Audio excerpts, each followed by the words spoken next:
ہو تو آج اپنے مخدوم کی بارگاہ میں ہاتھ اٹھا کر دعا کر لو، اے میرے سلطان میں وعدہ کرتا ہوں آج کے بعد میں کبھی بھی نہ آن لائن جوا کھیلوں گا نہ آف لائن جوا کھیلوں گا، اس لیے کہ آپ کے نانا نے منع فرمایا ہے۔ اگر آپ یہ وعدہ کر لیتے ہیں میرے مخدوم نے قبول کیا تمہارا آنا قبول ہو جائے گا، کیونکہ یاد کر لو جو انسان دل سے توبہ کرتا ہے اسے میرے مخدوم بھی قبول فرمائیں گے، اور وہی انسان جنت میں جاتا ہے۔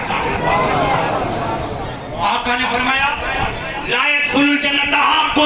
ماں باپ کا نافرمان جنت میں نہیں جائے گا، ولا قمار، دوسرے نمبر پہ آقا فرماتے کہ جوا کھیلنے والا جنت میں نہیں جائے گا، اور تیسرے نمبر پہ آقا نے فرمایا ولا منان، اور احسان جتانے والا جنت میں نہیں جائے گا۔ آج کوئی کسی بات پر کسی کی ذرا سی بھی ہیلپ کر دیتا ہے تو بڑے چوراہے پر فخر کے ساتھ کہتا ہے اگر ہم نے تیرا ہیلپ نہ کیا ہوتا تو تیری بیٹی کی شادی نہیں ہوتی، اگر ہم نے رشتہ نہ لگایا ہوتا تو تیری بیٹی کا بیاہ نہ ہوتا، اگر ہم نے رشتہ طے نہ کیا ہوتا تو تیری بیٹی بیاہ ہی نہ جاتی، اگر تو بیمار ہو گیا میں نے پیسہ نہ دیا ہوتا تو پی جی آئی میں تیرا آپریشن نہ ہوتا، میں نے تجھے گاڑی نہ ہوتی تو اربن پولیس اسٹیشن نہ جاتا۔ انسان تھوڑی سی ہیلپ کرتا ہے تو وہ فوراً احسان جتاتا ہے کہ میں نے تجھ پر احسان کیا ہے۔ اے میرے پیارے، اگر آپ نے کسی غریب مسکین بے بس لاچار کی اگر آپ نے مدد کی ہے تو آپ احسان مت جتاؤ، بلکہ آپ نے اگر آپ نے مدد کی ہے تو آپ اس کا انعام اپنے رب سے لو، دنیا والوں کے سامنے احسان مت جتاؤ، تم نے احسان جتا دیا تیری نیکی ختم ہو گئی، اور آقا فرماتے ہیں احسان جتانے والا جنت میں نہیں جائے گا۔ اور میرے نبی راضی کس سے ہوتے ہیں؟ میرے نبی اس بندے سے راضی ہوتے ہیں جو بندہ بند مٹھی کے ساتھ کسی کی مدد فرما دیتا ہے، جو بندہ بند مٹھی میں کسی کی مدد کر دیتا ہے۔ اگر آپ کسی غریب بیٹی کی شادی میں ہیلپ کرتے ہیں، کسی بیمار کا علاج کراتے ہیں، کسی کا گھر بناتے ہیں، کسی کی شادی کراتے ہیں، کسی کو گاڑی دیتے ہیں، تو یاد کرو یہ دنیا کو بتانے کے نہیں بلکہ اپنے رب کو راضی کرنے کے لیے۔ تو دل میں سوچ کر تو غریب کو مدد کر دے تو مدد کہاں کرے گا؟ مصطفیٰ مدینے سے راضی ہو جائیں گے، آقا تم سے خود راضی ہو جائیں گے۔ تیسرے نمبر پہ آقا نے فرمایا ولا منان، اور جوا کھیلنے والا جنت میں نہیں جائے گا۔ چوتھے نمبر پہ میرے نبی نے فرمایا ولا مدمن خمر، اور جوئے اور شراب کا عادی جنت میں نہیں جائے گا، جو شراب پیتا ہے وہ جنت میں نہیں جائے گا۔ آج یہ ہمارے جو نوجوان طبقے کے لوگ ہیں، پہلے تھے کہ بوڑھے لوگ پیا کرتے تھے شراب، لیکن آج اس دور میں 2025 میں اور یہ جو زمانہ چل رہا ہے اس میں نوجوان بچے دارو شراب پیتے ہیں۔ یہ جائیں گے انجوائے کرنے کے لیے، بڑے بڑے ہوٹلوں میں جائیں گے، چوراہے پر جائیں گے، رات میں جائیں گے، اور جا کر وہاں پر اپنے دوستوں کے ساتھ پارٹی کرتے ہیں، اور شوق کے طور پر یہ شراب کی بوتلیں لیتے ہیں اور شراب شوق سے پیتے ہیں کہ چلو ہم ہر دن تو نہیں پیتے ہیں، آج ہم شوق کے طور پر پی رہے ہیں۔ یاد کر لیجیے میرے نوجوانوں جو میری بات کو سن رہے ہو، میرے جملے کو دل کی تختی پر نوٹ کر لینا،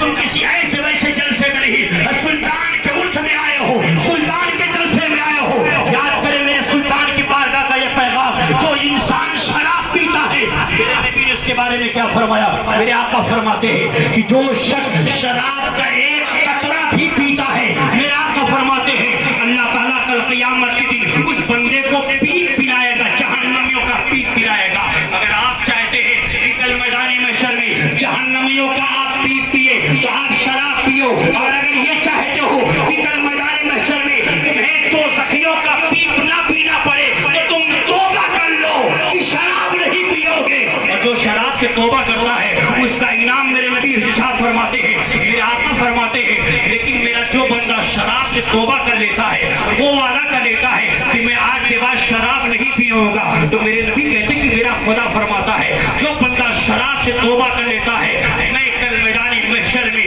اسے آب طہور پلاؤں گا۔ تو جو شخص چاہتا ہے کہ اللہ رب العزت